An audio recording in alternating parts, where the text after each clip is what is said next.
워낙에 가는 라인을 쓰기 때문에 큰 송어를 걸었을 때 쉽게 터질 수도 있어요. 멘트 너무 좋으신데요 오늘? 네. 이렇게. 좋습니다. 안녕하십니까, 코베아 피싱의 전우영입니다. 오늘은 경기도 시흥시에 있는 뒷방울 낚시터에 나와봤습니다. 뒤쪽에는 저렇게 아파트들도 있고요, 도심지에서 가까운 저수지라고 이야기할 수 있어요. 접근성이 용이하죠. 송어 낚시에 있어서 낚싯대와 릴을 세팅하는 방법부터 시작을 해서 매듭까지 다양하게 또 설명을 할까 합니다. 천천히 알아보도록 하겠습니다.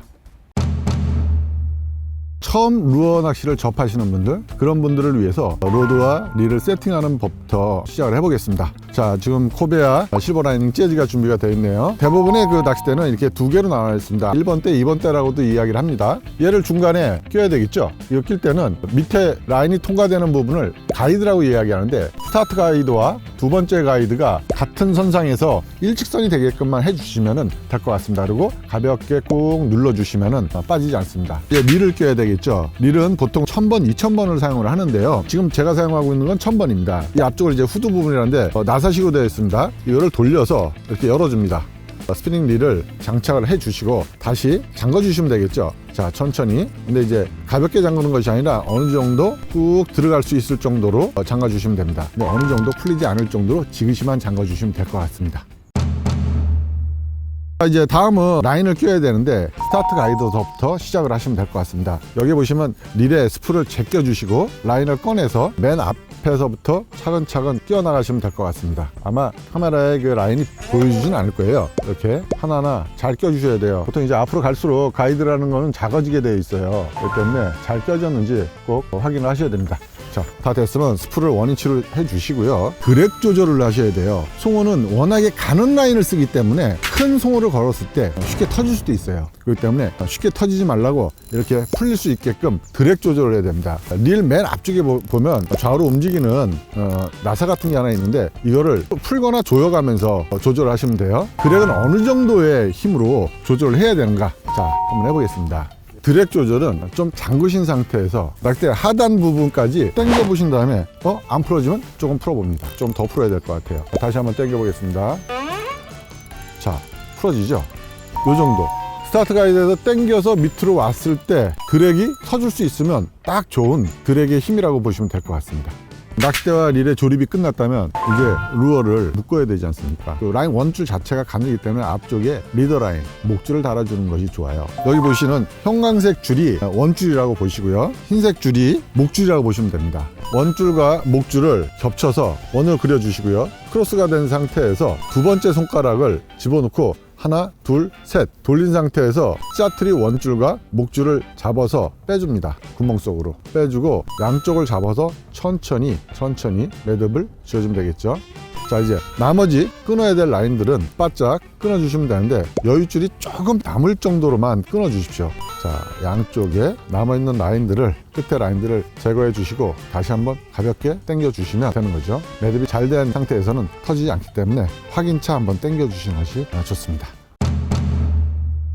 원줄과 목줄이 연결이 됐다면 루어를 연결하는 매듭법을 알아야 되는데, 제가 지금 여러분들에게 보여드릴 매듭은 팔로마 매듭이라는 거예요. 가장 쉽고 튼튼한 매듭법을 알려드리도록 하겠습니다. 처음 하시는 분들에게는 매듭법이 어려울 수밖에 없어요. 잘 보셔야 됩니다. 목줄의 길이는 최소한 30cm에서 50cm 정도로 하시는 게 좋습니다. 한 겹으로 매듭을 하는 것이 아니라 두 겹을 겹쳐서 매듭을 한다라고 생각하시면 될 것 같아요. 자, 이제 매듭을 한번 해볼까요? 자, 한번 들어가고 다시 들어갔던 자리에서 반대편으로 다시 나옵니다.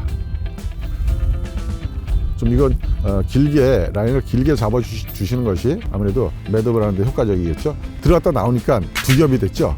두 겹이 된 상태에서 원을 만들어 줍니다. 크로스를 해서 겹친 라인을 원 속에 이렇게 돌려서 넣어 줍니다. 오른손으로 라인의 원을 잡아 주시고요, 나온 두 줄의 라인을 벌려서 루어를 넣어 줍니다. 자, 그리고 천천히 오른손으로 라인을 당겨 주시면 위쪽으로 매듭이 형성이 돼요. 이와 같이 매듭이 젖어 있죠. 이 매듭을 꽉 여기서 만들면 안 돼요. 자, 여기서 그대로 라인을 두 가닥을 잡고 당겨 주시면 밑으로 내려갑니다.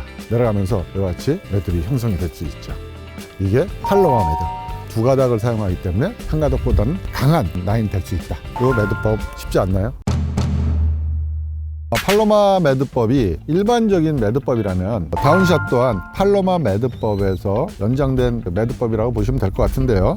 자, 일단 목줄을 반 접습니다. 좀 길게. 다운샷이라는 건 밑에 싱커를 달아야 되기 때문에 위에 바늘이 있어야 되고, 이 상태에서 지금 보이는 바늘을 가지고 낍니다. 겹친 매듭이 먼저 들어가게 되는 거죠. 그리고 팔로마 매듭을 만들게 되는 거죠. 그리고 또 바늘이 두 가닥의 원 속에 들어가서 벌려주시면 이제 팔로마 매듭이 되죠. 그리고 다시 쭉 당겨 주시고, 이 상태에서는 위아래로 이렇게 당겨보면 이 바늘이 옆으로 누워요. 다운샷은 바늘이 위쪽으로 서야 되기 때문에 밑에 남은 목줄을 바늘이 위에서 아래로 들어갑니다. 바늘이 바짝 쓰죠.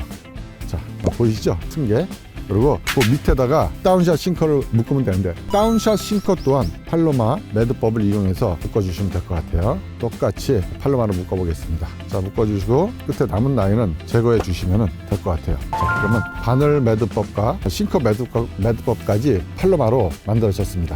바늘과 싱커의 길이는 보통 30cm 전후라고 보시면 될 것 같아요. 그때그때 따라서 좀 더 바닥층으로 내려갔다 싶으면 더 짧게, 또 좀 떴다 싶으면 좀 더 길게 사용하는 것이 방법이 될 수 있습니다. 지금처럼 팔로마는 다운샷에도 쓰지만 일반적인 여러 루어를 사용하는 데서도 많이 활용을 합니다. 팔로마 연습을 좀 하셔서 필드에 나가시면 루어의 손실을 최소화할 수 있는 그런 방법이 될 수 있습니다.